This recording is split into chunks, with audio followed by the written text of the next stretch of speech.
मारे जा रहे हैं। आज कल की वीडियो है, 3 गैर मुस्लिम लड़कों ने मिल करके कॉलेज से बच्ची को बुलाया और उसको मार करके स्कॉर्पियो में ले गया।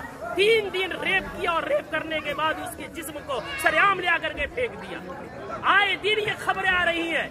मैं पूछना चाहता हूँ, इसके पीछे के जिम्मेदार मुआशरे के हमारे और आप जैसे बेगैरत लोग नहीं है जो शादियों में, नाच गानों में, पैसों में आग लगा रहे और आग लगा करके शादियों को इतना मुश्किल बना दिया कि वक्त में शादियां नहीं हो रही है, जिसकी वजह से हमारी बेटियां, जज्बात उनमें भी है, जज्बात की रो में बह करके एजुकेशन वाली बच्चियां गैरों के गोद में खेल नहीं रही है, बल्कि टिश्यू पेपर बना करके उन्हें इस्तेमाल करके गली कूचों में फेंक नहीं दिया जा रहा है, बल्कि उनके चेहरे उड़ाए जा रहे हैं। इतने अदब व एहतराम के साथ बार बार इसरार करने के बाद झुक करके, बाप कह करके, भाई कह करके, ईमान का हवाला देकर, इस्लाम का हवाला देकर, पूरी सोसाइटी के अदब पैमान का हवाला देकर के कहा गया, लेकिन फिर क्यों नहीं माने?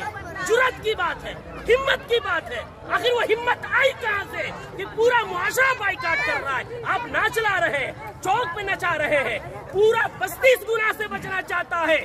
खुदा का खौफ खाए हम लोग, कल क़यामत में क्या मुंह दिखाएंगे?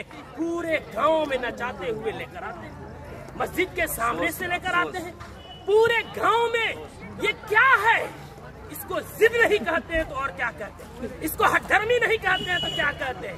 कौन है वो मौलवी, कौन है वो आलिम दीन जिसने कुरान और हदीस पढ़ा है और इतनी सख्ती से मना करने के बाद उस मजलिस में, उस शादी में नाच गाना हो और वो निकाह पढ़ाए, उसका कुरान और हदीस इजाजत देता है? मैं तो एहतराम करता हूँ कि इन्होंने पहले ही जो हमसे मोहब्बत और शफकत के साथ इकरार किया है। कौन है ऐसा जो जिस मजलिस में नाच हो रहा हो, जिस स्टेज में वेशियों का धंधा चल रहा हो, जिस स्टेज में खड़ा हो करके बहनों के पाँव में घुंघरू बांधा जा रहा हो, उनके सरों से दुपट्टे खींचे जा रहे हो, जिस निकाह जो इबादत है उस इबादत के अंदर मुआशरे के लंगे या लुफंगे और लवंडे औरतों के पीछे तालियां बजा रहे हो, वो निकाह में किस मौलवी का इल्म इजाजत देगा निकाह पढ़ाने का? कौन सी कुरान इजाजत देगी? कौन सी हदीस इजाजत देगी? यहाँ सब कलिमा पढ़ने वाले हैं। हम मरेंगे, रब के सामने हाजिर होंगे। दुनिया की बात छोड़े, हमें ये खौफ क्यों नहीं आता कि निकाह एक इबादत है, नमाज भी इबादत है। नमाज में अगर कोई गाना बजाए, नमाज का मजाक है। निकाह में कोई गाना बजाए, वो निकाह का मजाक नहीं तो क्या है?